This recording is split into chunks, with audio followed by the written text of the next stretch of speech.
Bismillahirrahmanirrahim. This is Sir Sibur Rahman, and this session is being recorded. And today we have second lecture, and the first lecture we had on how to improve accent, fluency, and pronunciation. And you were given an assignment. You did it. I appreciate it. And now, today we have very important session. And this session will take you towards formation of a sentence. लेकिन आज का एक सवाल है, बातें शुरू करने से पहले एक सवाल. Why are we weak in English? सोचना चाहिए. You must think about this. Why are we weak in English? Why? Sir, we have done masters, we are qualified, we have studied at university, we have good education and qualification. But sir, why are we weak in English? This is a question which was asked to me many times in my life. So the answer to this question is very simple. Look on your screen.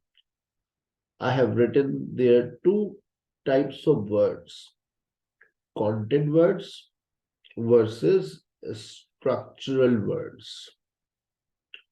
बेटा, आज तक आप लोगों ने जिस तरह के words को अपनी जिंदगी में जगह दी, वो कंटेंट वर्ड्स थे. बचपन से याद करते हुए आए आप लोग, content words, content words, content words. और वो कंटेंट वर्ड्स ने बेसिकली आपकी वोकैबुलरी को में इजाफा किया. Noun, verb, adjective, adverb. याद करें आप लोग, स्कूल लाइफ के अंदर आप लोग क्या करते थे? स्कूल लाइफ में we use to be taught a chapter. हमें एक चैप्टर पढ़ाया जाता था, and after that we use to learn vocabularies, difficult words, meanings. फिर कुछ सेंटेंसेस मिस लिखवाती थी जिनका हम रट्टा मारते थे. लेकिन जिंदगी में हमें वो वर्ड्स नहीं सिखाए गए जिन वर्ड्स की मदद से हमारा सेंटेंस बनता है. वो कौन से वर्ड्स है बेटा? Articles, prepositions, conjunctions and auxiliary verbs. कभी आप अपने किसी भी इंग्लिश के सेंटेंस को फोकस करें तो आपको एक ऐसी बात समझ आएगी. आप कहेंगे, yes sir, this is the thing where our knowledge lacks. We are weak in this content, we are weak in this topic. Articles और प्रेपोजिशन, कौन हाथ उठाकर बता दे, सर मैं एक्सपर्ट हूं आर्टिकल्स और प्रेपोजिशन की. मुझे 18 साल हो गए पढ़ाते हुए, लेकिन आज भी मैं ये जुमला अपनी जबान से नहीं निकालता. I am expert in articles, I am expert in prepositions. लेकिन हाँ, मैं ये कह सकता हूं कि मैंने इसको बहुत स्टडी किया है, और उस स्टडीज के बाद मैं ये कहता हूं, I am not expert in articles, I am not expert in prepositions. लेकिन आप लोगों की जिंदगी में क्या हुआ? आप लोगों के साथ क्या हुआ? You were never taught. आप लोगों को ये कभी पढ़ाई नहीं है. कंजंक्शन तो आपके सिलेबस में ही नहीं था. ऑक्सिलरी वर्ब्स, सर ये क्या होते हैं? ये तो हम याद ही नहीं होते, हम भूल जाते हैं बार बार. ये चीजें जो वर्ड्स मैंने बताया ना आपको, articles, preposition, conjunction, auxiliary verbs, इनको आपकी जिंदगी से दूर रखा गया. बस यही वजह है आपकी लैंग्वेज बर्बाद हो गई. आइए एक एक सेंटेंस देख ले आप. पूरी अंग्रेजी को तो छोड़ ही दे आप. एक सेंटेंस देख ले बस आप, आपको समझ आ जाएगा कि आपके साथ क्या हुआ. ही वेंट टू लाहौर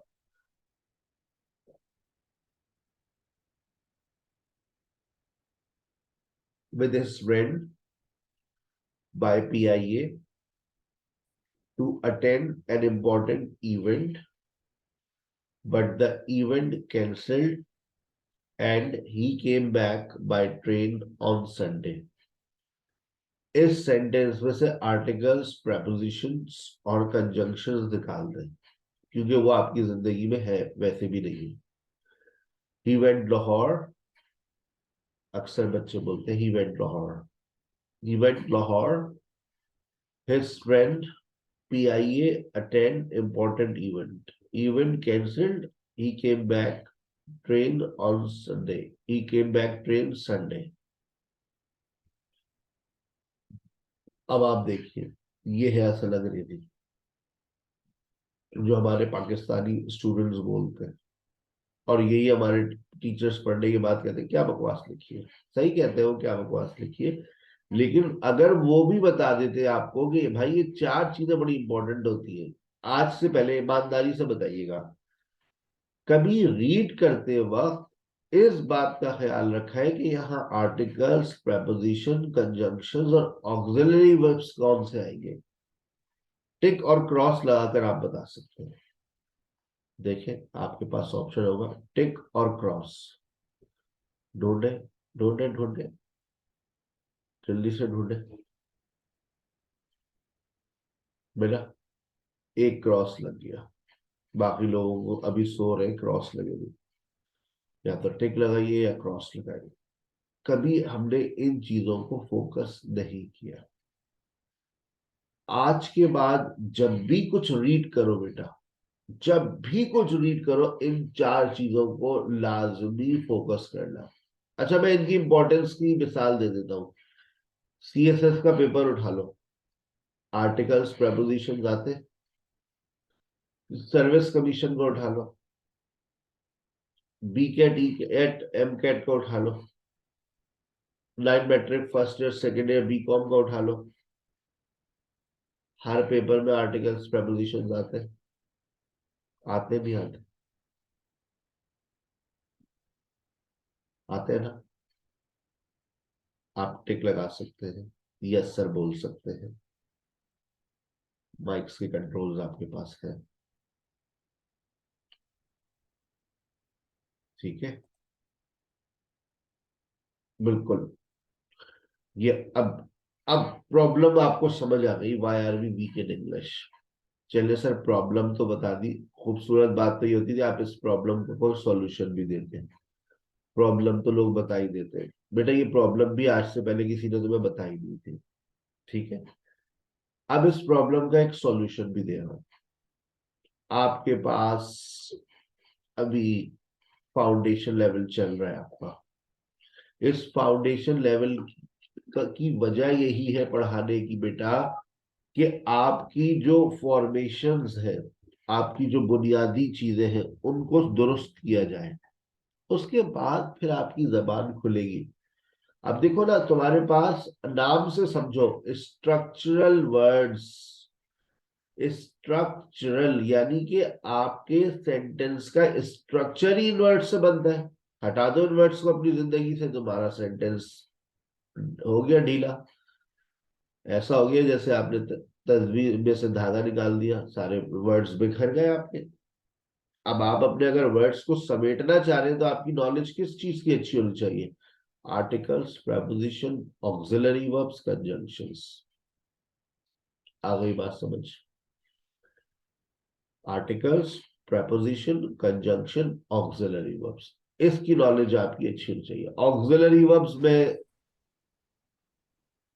एक से एक हफ्ते के अंदर अंदर ऑक्सिलरी वर्ब की नॉलेज फौलादी हो जाएगी।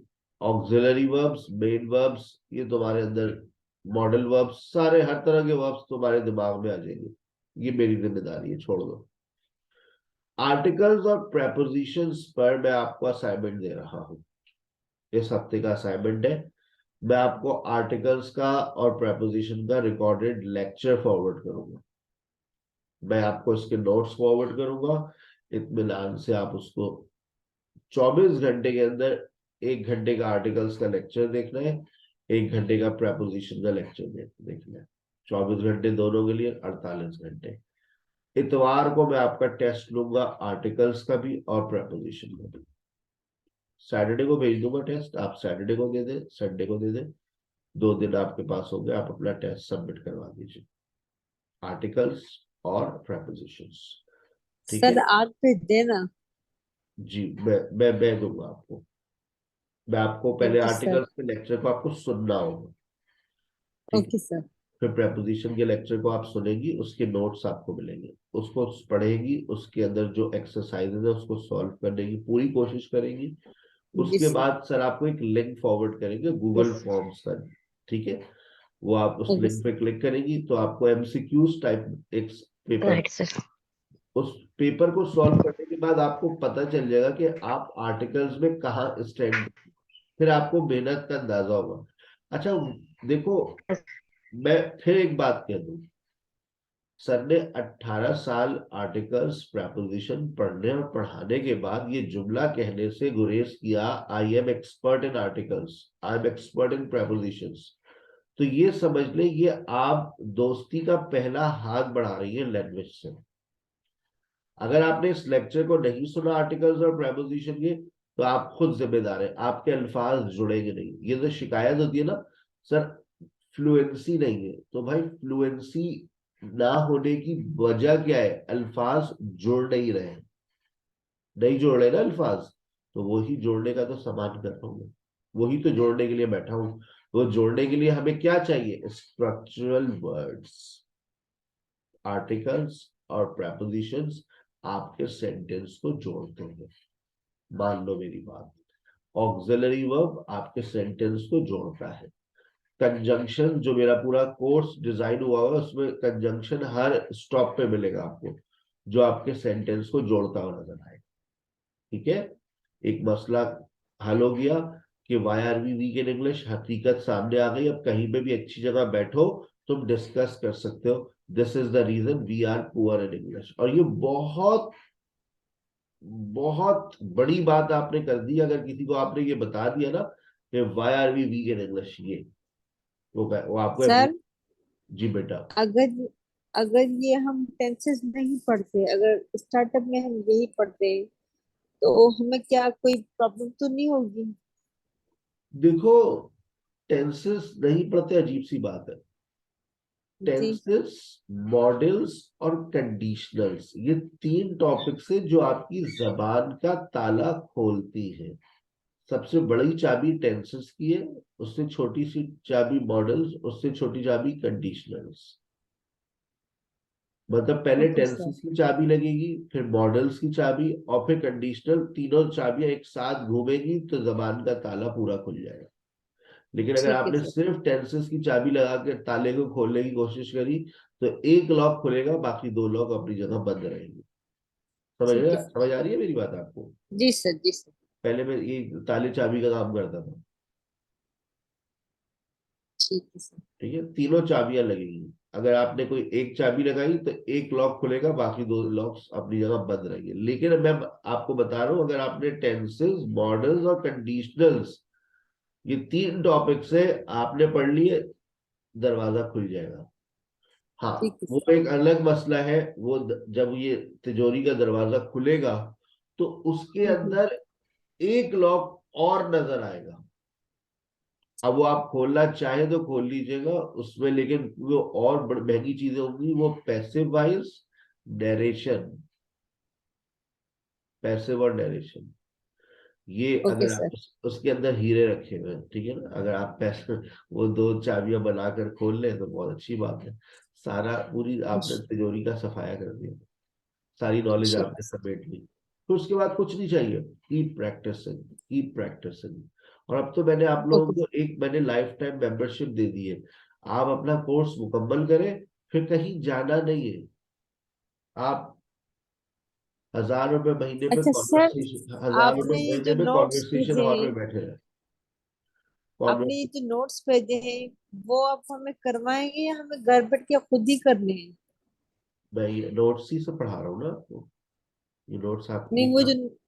वो नोट्स नहीं, वो अच्छा। वर्कबुक है, वो वर्कबुक है, वो सॉल्व वर्कबुक, करनी जी है। जी। जी, वो मैं सॉल्व जी जी। आपको असाइनमेंट दूंगा उसमें से, जब मेरा टॉपिक कोई शुरू होगा, अभी उसको संभाल के रखिए, ठीक है। ठीक ठीक है।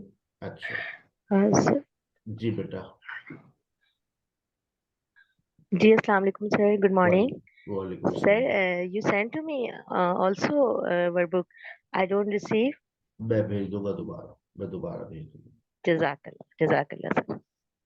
सेंटेंस फॉर्मेशन, पार्टी शुरू हो रही है। जुमला किस तरह से बनता है, तमाम स्टूडेंट्स बहुत तवज्जो के साथ इन बातों को सुनिएगा। ठीक है, बहुत सारी बातें बताता हूं मैं, छोटी छोटी, हाथ में पेंसिल भी रखा करें, लिखते रहा करें। Subject plus verb plus object, तीन चीजों के बारे में पता था। आज सर ने एक चौथी चीज भी ऐड की हुई है, एडवर्ब। ये बहुत इंपॉर्टेंट चीज होती है। जब आप कोई भी सेंटेंस बनाते हैं तो उसमें चार चीजें जनरली नजर आती है। एक सब्जेक्ट, एक वर्ब, एक ऑब्जेक्ट और एक एडवर्ब। एडवर्ब से मुराद है टाइम एक्सप्रेशन। आने वाली क्लास में मैं सब्जेक्ट को भी एक्सप्लेन करूंगा, ऑब्जेक्ट को भी एक्सप्लेन करूंगा, वर्ब की भी तफसील मैं आपके सामने रखूंगा। ठीक है। Sir Haseeb teachers us every day. Sir Haseeb teachers us every day. अच्छा, एक बात यहां पर मैं आपको क्लियर कर दूं, एवरी अलग लिखिएगा और डे अलग लिखिएगा, फिर ये एडवर्ब बनेगा। लेकिन अगर आपने गलती से एवरीडे को साथ लिख दिया तो फिर ये बन जाएगा एडजेक्टिव। अगर एवरी अलग और डे अलग तो ये बन जाएगा एडवर्ब। है ना मजेदार अंग्रेजी। मिलाकर लिखा तो एडजेक्टिव बन गया, अलग अलग करके लिखा तो ये बन जाएगा एडवर्ब। एवरी मंडे होता है, जैसे अलग अलग लिखते हैं ना, एवरी अलग होता है, मंडे अलग होता है, एवरी सैटरडे, एवरी ट्यूसडे। तो एवरी अलग होगा और बीच डे अलग होगा, एवरी डे। रोजाना, बिला नागा। एवरीडे को मिलाकर लिखेंगे तो फिर इसको इस्तेमाल करने का तरीका भी देख लो। एवरी डे प्रॉब्लम, क्या मतलब एवरीडे प्रॉब्लम? रोजमर्रा के मसले मसाइल, एवरी डे प्रॉब्लम्स। एक आप सुना होगा ये, every day, every day spoken English expressions. अक्सर इंटरनेट पे आप लोगों ने इस तरह से लिखा हुआ देखा होगा, एवरीडे स्पोकन इंग्लिश एक्सप्रेशन, रोजमर्रा बोले जाने वाले अंग्रेजी के फिक्रे या जुमले। ठीक है। तो एवरीडे को जब आपने मिलाकर लिखा तो उसका मतलब है रोजमर्रा, और एवरीडे जब अलग करके लिखा, एवरी अलग डे अलग, उसका मतलब है रोजाना बिला नागा। तो ये जो सेंटेंस में ये एवरीडे अलग अलग करके लिखना है, वो इत्तेफाक से उसमें स्पेस नहीं रहा। सर नसीब टीचर्स अस एवरी डे। अब एवरीडे को शुरू में ले आइए। अगर जब एवरीडे शुरू में आएगा तो ई इसका कैपिटल हो गया, उसके बाद कॉमा लग गया, पंचुएशन का ख्याल रखिएगा।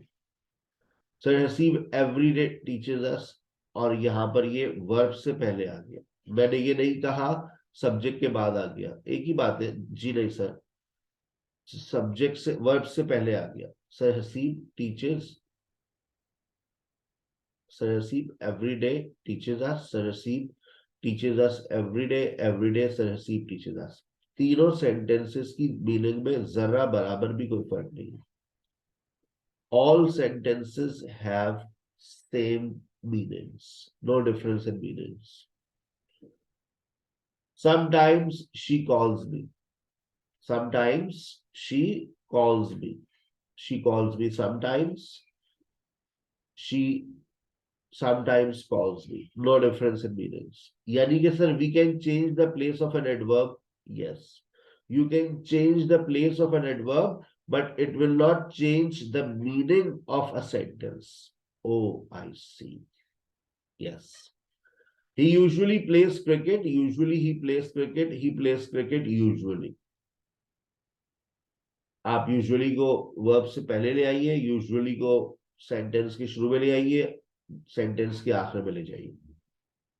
यस्टरडे आई कॉल्ड सैरा, आप यस्टरडे को शुरू में ले आइए, यस्टरडे को आप ले आइए आखिर में, जहां दिल चाहे। you can change. I called Sarah yesterday. I yesterday called Sarah. He never buys cell phone. He always disturbs us. अब never और always की जगह को मत छेड़े. कुछ एडवर्ब्स ऐसे होते हैं बेटा जिनकी जगह को छेड़ना बेहतर होता है, उनको ना छेड़े. Yes, Hina, do you have any question?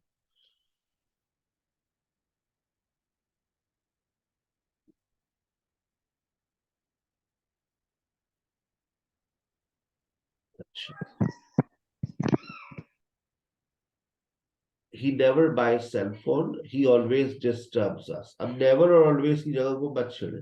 Never he buys, always he disturbs नहीं. ये अपनी जगह पर अच्छे लग रहे हैं जहां पर ये इस वक्त लिखे हुए हैं. ठीक है बेटा. लेकिन कुछ लोग कहते नहीं, हमने नेवर और ऑलवेज को सेंटेंस के शुरू में देखा है. जैसे sir never call me again, ये जुमला लेकिन इम्पेरेटिव सेंटेंस का है.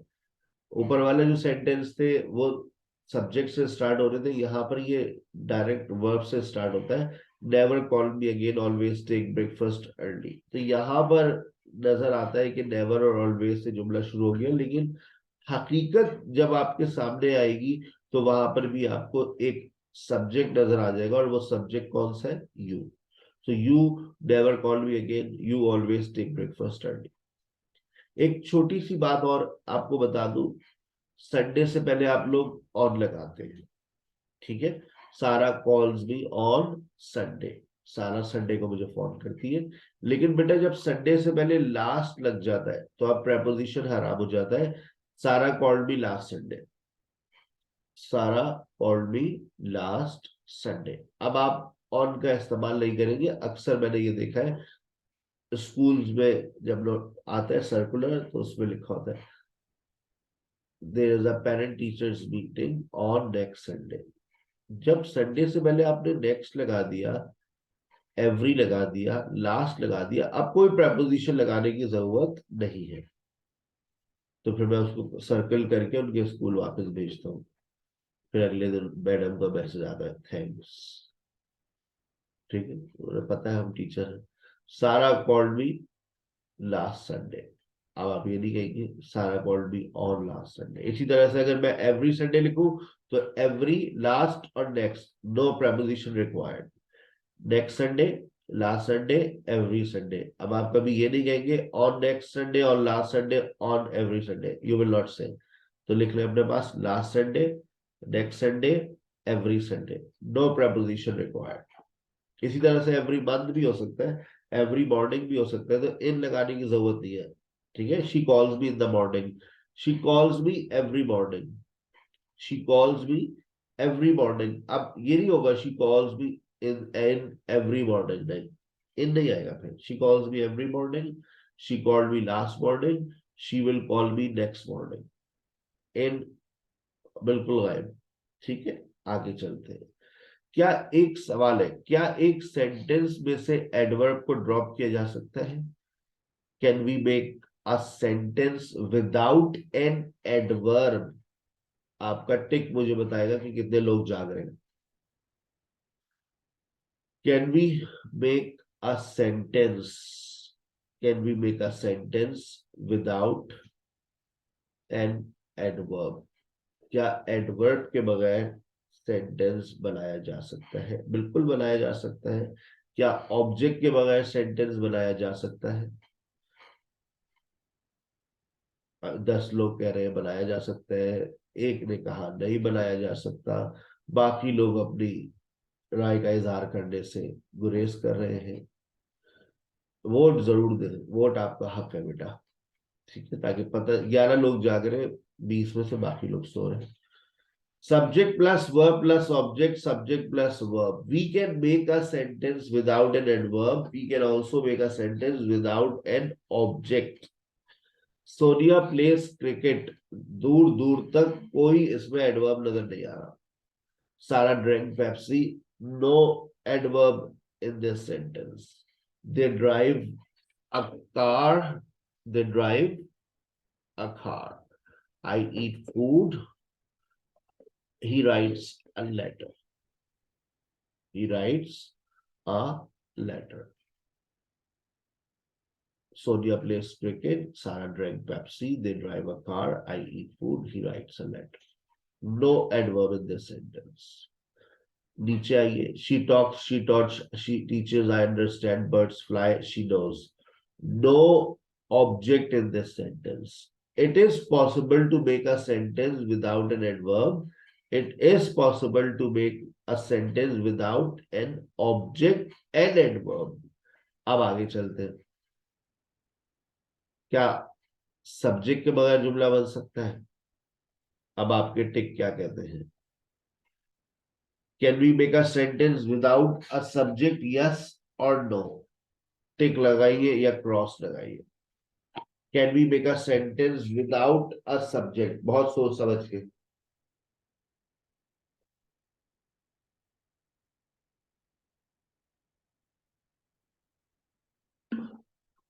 डर लग रहा है लोगों को. स्क्रीन पर देखें, verb plus object plus adverb. और से देखिए,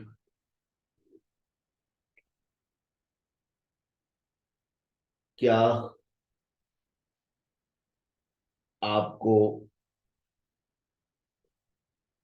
6 लोगों ने कहा है नहीं बन सकता? तो स्क्रीन पे क्या लिखा हुआ है? कॉल सारा नाउ. इसमें सब्जेक्ट क्या है? किल हर राइट नाउ. इसमें सब्जेक्ट क्या है? Open the door now. इसमें सब्जेक्ट क्या है? राय बदलती हुई नजर आ रही है. 5 वोट हो गए. Don't call him tonight. इसमें सब्जेक्ट क्या है? बता दीजिए मुझे, इसमें सब्जेक्ट क्या है? 5 लोग, जनता कह रही है 5 लोग, 50-50 हो गई है. 5 लोग कहते हैं कि इसमें सब्जेक्ट लगेगा, 5 लोग कहते नहीं लगेगा. कॉल 6 लोगों ने कहा और अपोजिशन पार्टी हुकूमत में आ गई है. 6 लोग कह रहे हैं कि हाँ भाई बनेगा. 4 लोग कहते हैं नहीं बनेगा. एक सवाल पूछना चाहती है. यस रमशा, पूछो. रमशा पूछिए. आपने वोट तो नहीं दिया हाथ उठाकर? सर जी बोले. सारा जो है तो वो सब्जेक्ट है यहाँ पे. क्या कह रही है आप? सर यहाँ पर जो सारा है ना वो तो सब्जेक्ट है. सारा सब्जेक्ट है. मैं छलांग लगा दूंगा छत से. 12वीं मंजिल में बैठा हूँ. तो Yes, sir. ऊपर पढ़ो. Verb No, plus object plus adverb. ऊपर लिखा हुआ भी है sir. कि ये ऑब्जेक्ट है, फिर एडवर्ब आ रहा है, पहले वर्ब आ रहा है. Verb, call is a verb, Sara is an object, now is an adverb. Sir first में नाउ है, सेकंड में राइट है, थर्ड में डोर है, एंड फोर्थ में मतलब सलाम है पाकिस्तानी स्टूडेंट्स को. निकाल लेते हैं इनसे कोई भी. बोलो समंदर में से शुगर निकाल दे तो निकाल कर दे देंगे. हाँ भाई समंदर में से शुगर निकल आएगी. ठीक है ना. आइए हम हकीकत में से पर्दा उठाते हैं. क्या हम सब्जेक्ट के बगैर जुमला बना सकते हैं? अभी भी आपके स्क्रीन पर एक और फॉर्मेशन आई है, word plus object. Please give me a knife, help me, call her, don't knock at the door, don't disturb me. जो दिखता है वो होता नहीं और जो होता है वो दिखता नहीं. अगर आप गौर से देखें, कॉल सारा एक खास रोशनी में देखें तो आपको एक सब्जेक्ट लिखा हुआ नजर आ जाएगा, कॉल सारा. कॉल से पहले आपको एक सब्जेक्ट दिख रहा है, यू. आपको इम्पेरेटिव सेंटेंस की पूरी डेफिनेशन आज याद करवाता हूं. We in imperative sentence the subject is hidden. ये वाला जुमला हमारे स्कूल में गायब कर दिया था. हमें इम्पेरेटिव सेंटेंस की डेफिनेशन ये लिखवाई थी, We use imperative sentence to talk about order, advice, request and instructions. मान लो ये लिखवाई थी definition. We use imperative sentence to talk about order, advice, request, instructions. सही कह रहा हूँ गलत कह रहा हूँ? ये लिखवाई थी, याद कर लो. Am I right or wrong? हमने imperative sentence की definition यही पढ़ी थी. We use imperative sentence Yes, sir. for advice, order, request, instructions. अब imperative sentence की आज उम्र के आखिरी हिस्से में जाकर पता चल रहा है, आधी जिंदगी गुजरने के बाद पता चल रहा है. In imperative sentence, the subject is hidden or definite. That's why we don't use it. In imperative sentence, the subject is definite. मतलब हमें पता होता है subject क्या कौन है, so that's why we don't use it. We use imperative sentence for advice, order, request and instruction. Imperative sentence में जो subject होता है वो definition में लिख कर देता है कि आपका वो छुपा हुआ होता है, और वो छुपा हुआ होने की वजह ये है कि वो definite होता है, और उसको इस्तेमाल ना करने की जो वजह है वो यही है कि वो definite है, पता है कि कौन है. भाई सारा मेरे सामने खड़ी है, मैंने कहा fetch me a glass of water, तो सारा कहती है ओके सर, तो जाती है पानी का गिलास लेकर आ जाती है. जाओ पानी लेकर आओ मेरे लिए, fetch me a glass of water. यानी कि आप ये कह रहे हैं सर कि जो सामने वाला है उससे आप जब कोई काम कहते हैं तो आप यू का इस्तेमाल नहीं करते. हाँ भाई सामने मेरे अली खड़ा हुआ, मैंने कहा हेल्प मी. अब मैं ये तो नहीं कहूंगा ना यू हेल्प मी, वो बोलूंगा हेल्प मी, वो फौरन अपना हाथ बढ़ा देगा. ठीक है, किचन में आप खड़ी हुई थी, आपकी मम्मा ने कहा गिव मी अ नाइफ, तो अब आप ही दराज खोलकर उनको चाकू निकाल कर देगी ना, गिव मी अ नाइफ. और वो ये तो नहीं बोलेंगी you give me a knife. तो इम्पेरेटिव सेंटेंस में यू लगाने की जरूरत नहीं होती, ये डेफिनेट होता है. लेकिन कभी कभार ऐसा हो जाता है, कभी कभार ऐसा हो जाता है कि आप किसी का नाम ले लेते हैं, उससे कोई फर्क नहीं पड़ता. Ali switch off the light. अब यहां पर भी अली के बाद आपका सब्जेक्ट अपनी जगह पर ही आएगा. Ali you switch off the light, you लगाने की जरूरत नहीं है. आप नाम से मुखातिब कर सकते हैं सारा. Ali help me, Ali call her, Ali don't knock at the door. आप एक नाम लगा सकते हैं, लेकिन वो मुखातिब करने के लिए लगाया जा रहा है, और उसमें जो सब्जेक्ट होगा वो वही है यू. ठीक है. अगर अली सब्जेक्ट होगा तो देखो जुमला कैसे बनता है. Ali comes on time, Ali comes on time, मतलब बताओ इसका. अली वक्त पर आता है. और नीचे देखो, अब अली के बाद मैंने क्या लगा दिया, comma. Ali come on time, ये क्या होगी अली के लिए, ऑर्डर. अली वक्त पर आया करो. जी sir. Ali comes on time, Ali वक्त पर आता है. सारा लिसन टू मी, क्या मतलब, सारा लिसन टू मी, हाथ छोड़ो मेरा, लीव माय हैंड. सारा लिसन टू मी. यार क्या हो गया यार, मतलब आईफोन 13 तुम्हें नहीं दिया तो इतना नाराज होने वाली क्या बात है. सारा लिसन टू मी, सारा लिसन टू मी, सारा मेरी बात सुनो.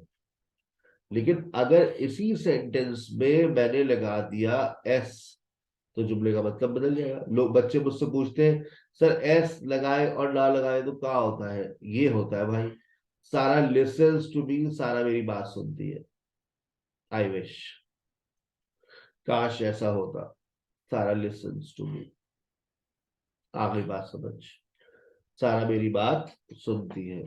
सारा मेरी बात सुनो, सारा listen to me.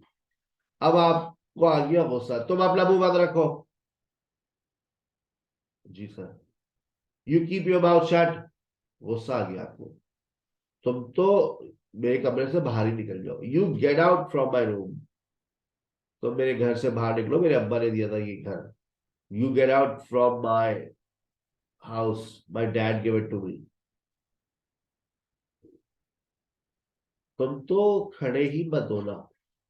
Miss miss मैं आई गो टू वॉशरूम। तुम तो खड़े मत हो ना बबलू, सुबह से 10 दफा जा चुके हो। तुम्हें सर्दी इतनी है, मैं क्या करूं। You get out, you don't you stand up. तुम तो खड़े ही मत होना। ये स्कूल की मिस की जुमले। Don't you stand up. अब आप देखिए यहाँ पे भी यू आ रहा है, गुस्सा आ रहा है क्योंकि आपको। ए यू, तो मेरी बात सुन। You listen to me. गुस्सा आ रहा है आपको। अब आपकी ससुराल वाले आ रहे हैं। अब गुस्सा थोड़ी नहीं आएगा आपको।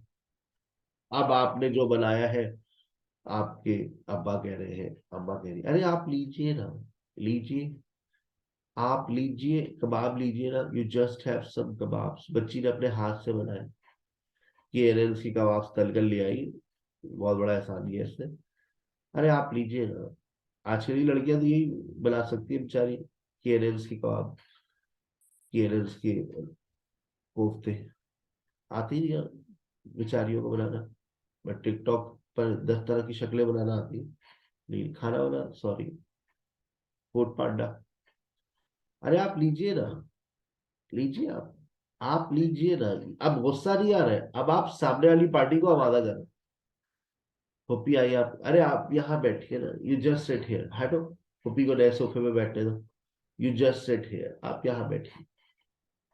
सर वो, सर आप सुने तो बात तो सुने सर, सर बात तो सुन ले। अच्छा आप, you just listen to me sir. देखिए sir please sir, you just listen to me sir please sir. Sir ये कोर्स फ्री कर दे मेरे लिए सर प्लीज। जाओ यूट्यूब पे सुन लो जाके। ठीक है, 2-4 टीचर्स की तुम तनख्वाहें दे दो, मैं तुम्हारे लिए फ्री कर दूंगा। वे बिजली का, घर का बिजली का बिल दे दो, फ्री हो जाएगा भाई। You just listen to me. जी आप सुन तो ले, बात तो सुन ले। You just listen to me. भाई मैं क्या सुनूं। डोंट यू गो, तुसी ना जाओ ना, तुसी ना जाओ ना। Don't you go. इसमें आगे मैं कैन लगा दूं, कैन यू या विल यू, तो बहुत और अच्छा हो जाएगा। तुसी ना जाओ ना।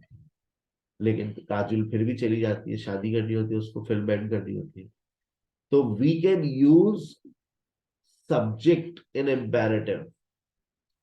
हम सब्जेक्ट का इस्तेमाल कर सकते हैं जब हम गुस्से में आते हैं या फिर हम किसी को आमादा करते हैं। ठीक है, मेरा आपसे एक और सवाल। क्या हम एक सेंटेंस के अंदर 2 ऑब्जेक्ट्स का इस्तेमाल कर सकते हैं? स्क्रीन पर देखते ही आपका जवाब आ जाएगा, जी बिल्कुल कर सकते हैं। इसमें कोई दो बातें नहीं है, बिल्कुल कर सकते हैं सर। अगर एक सेंटेंस के अंदर 2 ऑब्जेक्ट्स आ रहे हैं तो बताइए उसका नाम क्या होगा। तो फिर वो बात यहां से शुरू करते हैं। बस ये सेकंड लास्ट बात है, उसके बाद आपकी डिस्कशन क्लास स्टार्ट हो जाएगी। तब गौर से सुनिए बात को। Direct object versus indirect object. जब एक सेंटेंस के अंदर 2 ऑब्जेक्ट्स आते हैं तो याद रखे, याद रखे, याद रखे, उनका नाम है बकायदा। और वो नाम क्या है? Direct object versus indirect object. Something versus somebody. क्या मतलब sir? Direct object refers to something, indirect object refers to somebody. अच्छा, क्या मतलब सर? समथिंग से क्या मतलब? मैं आपको ये बात समझा देता हूं। somebody is knocking at the door। कोई दरवाजे में खटखटा रहा है। आप क्या बोलेंगे? somebody is knocking at the door या something is knocking at the door? बताइए। It's somebody. somebody, somebody। अच्छा, अब आपका वॉशरूम का दरवाजा बंद है, अंदर से लोटे डोंगे की आवाज आ रही है, कभी शावर खुल रहा है, तो अब आप क्या कहेंगे? somebody is inside या something is inside? Something. Something is inside. Something. कोई चुड़ैल, चुड़ैल होगी या फिर कोई जानवर होगा जो नहा रहा होगा। मैं कह रहा हूँ कोई है कभी डोंगे की आवाज आ रही है, कभी लोटे की आवाज आ रही है, कभी शावर खुल रहा है, तो somebody is inside या something is inside? कोई भूत भूत है फिर somebody होगा ना, somebody is inside। बाथरूम के अंदर से आवाज आ रही है। अच्छा, अब आपके पास जो है वो आपकी अलमारी है, उस अलमारी में से आपको कुछ गिरने की आवाजें आ रही है। रात में आजकल सर्दी हो गई है तो पंखे बंद हो गए तो आपको आवाज आ रही है। कभी कोई चीज इधर जा रही है, कभी उधर जा रही है। तो अब आपने अपने हस्बैंड को उठाया, सुने समथिंग इज इनसाइड, क्यों डरा रही हो? भैया आवाजें आ रही है ना मुझे अलमारी के अंदर से, देखिए ना क्या है, मुझे लग रहा है चूहा घुस गया आज, सारे कपड़े खा जाएगा आपके। समथिंग इज इनसाइड या somebody इज इनसाइड, बताइए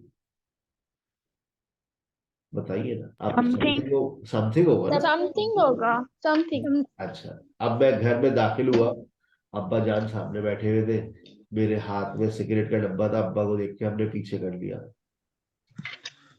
फिर जेब में Is रख there लिया। somebody? अब something is in my pocket या somebody is in my pocket? Something. Something in your something. pocket. Keep in your pocket.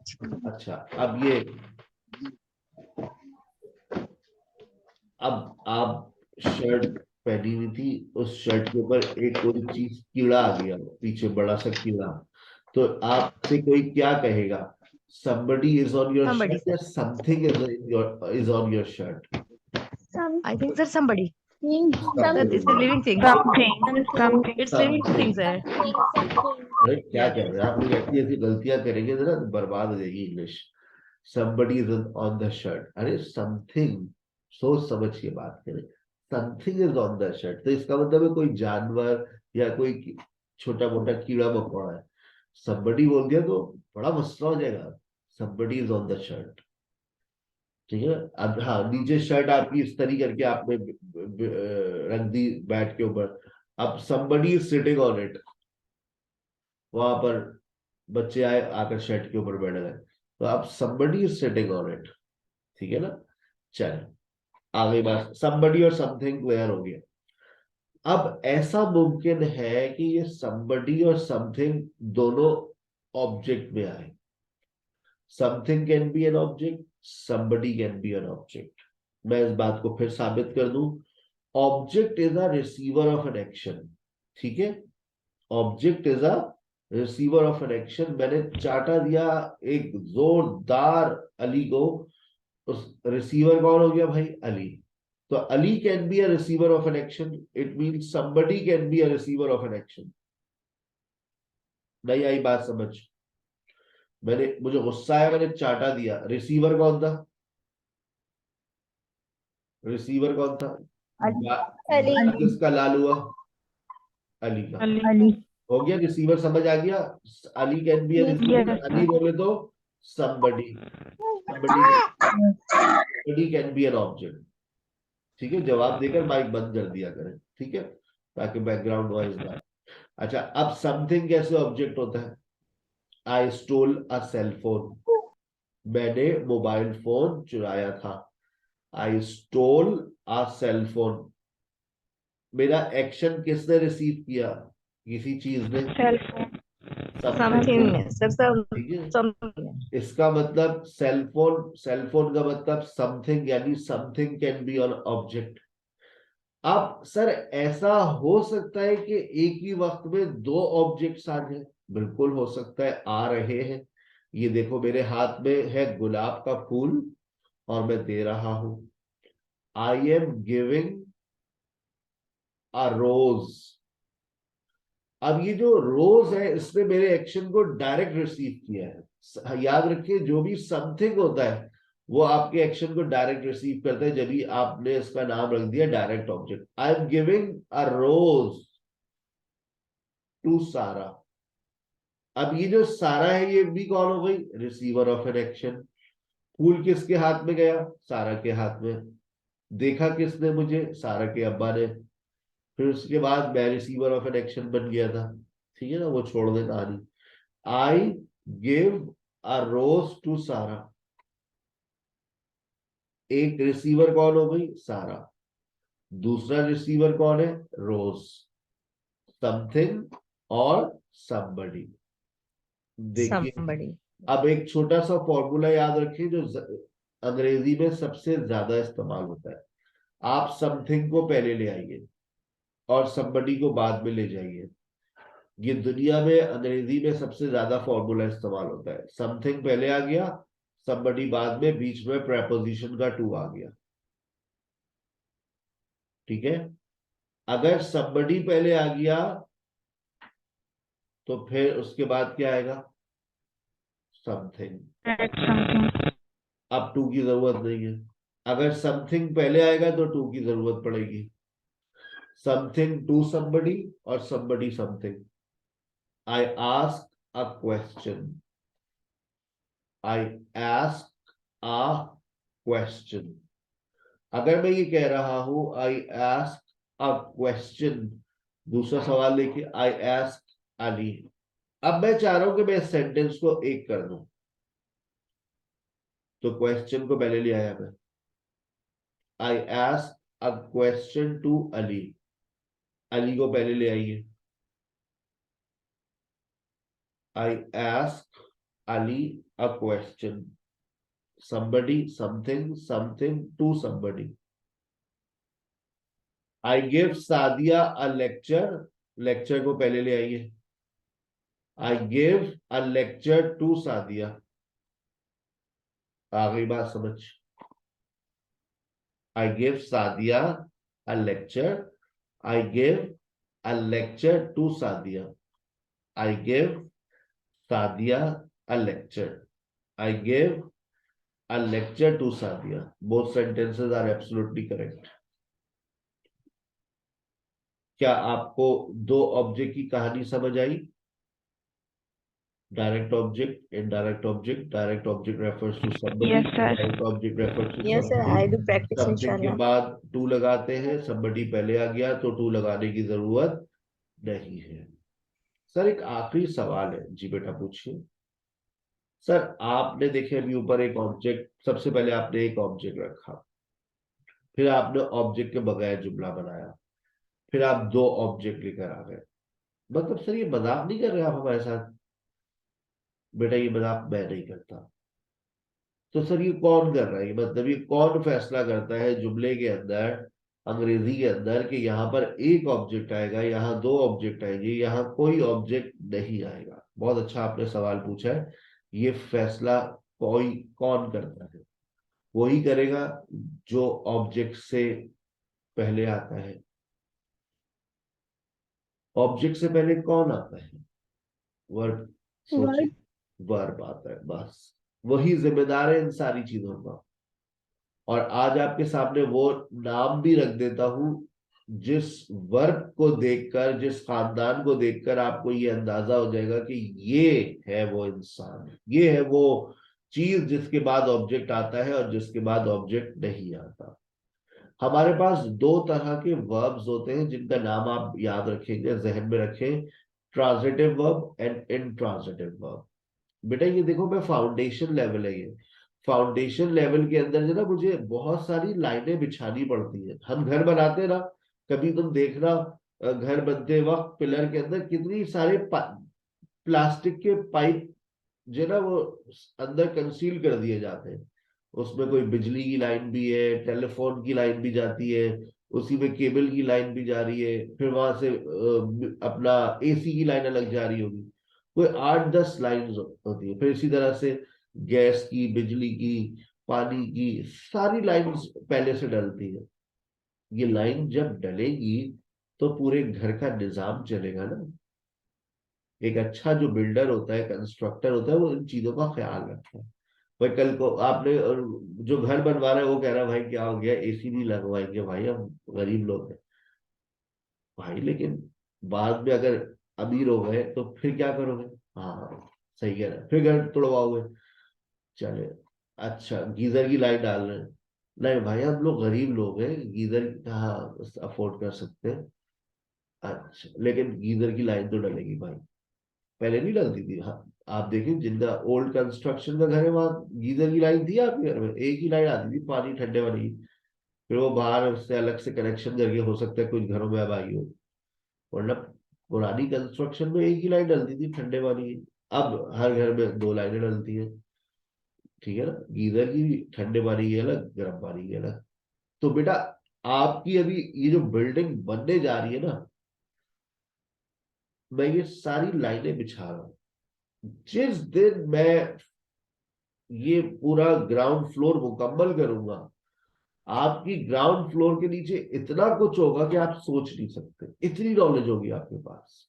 लेकिन लोग कहेंगे लो भाई अभी तो इनको अंग्रेजी नहीं आती। कोई, मैंने आपसे कहा ना बाउंड्री वॉल होगी अभी आपकी, लेकिन आपकी नॉलेज में बहुत इजाफा हो जाएगा। अगर आपकी फाउंडेशन अच्छी है तो आप एक 4 मंजिला घर बना सकते हैं। आपने अच्छा सरिया इस्तेमाल किया है, अच्छी सीमेंट इस्तेमाल की, ठीक है ना। तो मैं सरिया भी बहुत अच्छा डाल रहा हूँ, सीमेंट भी बहुत अच्छी डाल रहा हूँ, बस अब आपको इसकी थोड़ी देखभाल करनी है, आपको थोड़ी तराई करनी है। ऐसा ना हो कि आप तराई ना करें इसकी। समझ रहे ना आप बात में क्या कह रहा हूँ? इसको जरा आप रिवाइज करेंगे, चीजों को दोबारा स्टडी करेंगे। अगर मैं आपकी जगह होता तो मैं इस लेक्चर को फोटोकॉपी नहीं करवाता, पीडीएफ से देखकर अपने पास नोट्स बनाता, नोट्स बनाकर अपने पास इसको लिखता ताकि मुझे चीजें याद होती। Transitive verb versus intransitive verb, आसान सी बात बता रहा हूं। ट्रांजिटिव वर्ब्स वो वर्ब्स होते हैं जो अपने बाद ऑब्जेक्ट लेते हैं।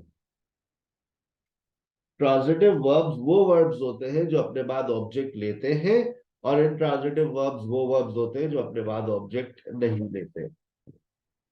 सर ये बात कैसे पता चलती है कि ये एक ऑब्जेक्ट लेगा या ये डबल ऑब्जेक्ट लेगा? गौर से देखें, गौर से देखें, इसके बाद आपको नजर आ रहा होगा वी एन और वी डबल एन। आ रहा है ना सर? वी एन और V double N. V N का मतलब होता है verb followed by single object, और वी डबल एन का मतलब होता है verb followed by double object. और अगर सर वर्ब इसके बाद कोई ऑब्जेक्ट नहीं आ रहा तो वर्ब खाली होगा, या verb followed bye adjective, verb followed bye preposition, verb followed bye adverb. यकीन नहीं आ रहा, नीचे देखो, आई गो टू प्रेपोजिशन आ गया, ही इज एडजेक्टिव आ गया, ही ड्राइव स्लोली एडवर्ब आ गया। और एक आखिरी बात बताओ, पैसिव वाइज में सबसे पहला काम तुम लोग क्या करते थे? ईमानदारी से बताओ, जब तुम लोग पैसिव बनाते थे तो पैसिव वाइज में सबसे पहला काम क्या करते थे? सोचो बच्चा, सोचो। वर्ड की स्ट्रक्चर बनाना। नहीं, सोचो।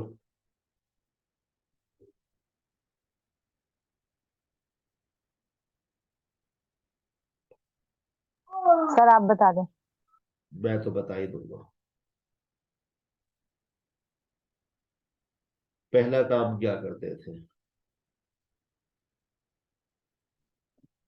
ऑब्जेक्ट को सब्जेक्ट बनाते थे। याद आया? ऑब्जेक्ट को सब्जेक्ट बनाते थे। याद आया? ऑब्जेक्ट को सब्जेक्ट बनाते थे। अब बताओ, क्या किसी ऑब्जेक्ट को सब्जेक्ट बनाओगे? Yes sir. आप किसी ऑब्जेक्ट को सब्जेक्ट बनाओगे?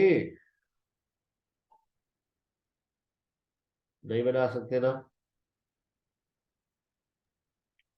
अब आप किसी ऑब्जेक्ट सर को सब्जेक्ट नहीं एवरीडे आई बना गो टू सकते। स्कूल। जी, अब आप किसी ऑब्जेक्ट को सब्जेक्ट नहीं बना सकते। जब ऑब्जेक्ट को सब्जेक्ट नहीं बना सकते तो बताओ उस सेंटेंस का पैसिव बनेगा? बताओ उस सेंटेंस का पैसिव बनेगा? नहीं बनेगा। यानी कि इंट्रांजिटिव वर्ब्स का पैसिव नहीं बनता। जहां पे भी कोई इंट्रांजिटिव वर्ब होगा उसका पैसिव नहीं बनेगा। आ गई बात समझ? ठीक है बेटा, चले let's call it a day. आपके पास एक और लिंक आ रहा है सर, नेक्स्ट क्लास में क्या पढ़ेंगे? मेरा तीसरा लेक्चर इंशाल्लाह आपके साथ होगा। आज ट्यूसडे है, वेडनेसडे थर्सडे को मेरा आपके साथ तीसरा लेक्चर होगा, और तीसरे लेक्चर के अंदर बहुत इंपॉर्टेंट टॉपिक आ रहा है आपका सब्जेक्ट एंड ऑब्जेक्ट। एक सपोर्टिंग लेक्चर है, इसके साथ अगर आपने इजाजत दी तो इसके साथ जो सबसे इंपॉर्टेंट लेक्चर होगा वो होगा आपका वर्ब का, auxiliary verb versus main verb. अपना बहुत ख्याल रखिएगा। इंशाल्लाह see you the next session. Join miss Maryam in the discussion class, उसका एक अलग लिंक आ रहा है, प्लीज। अस्सलाम वालेकुम।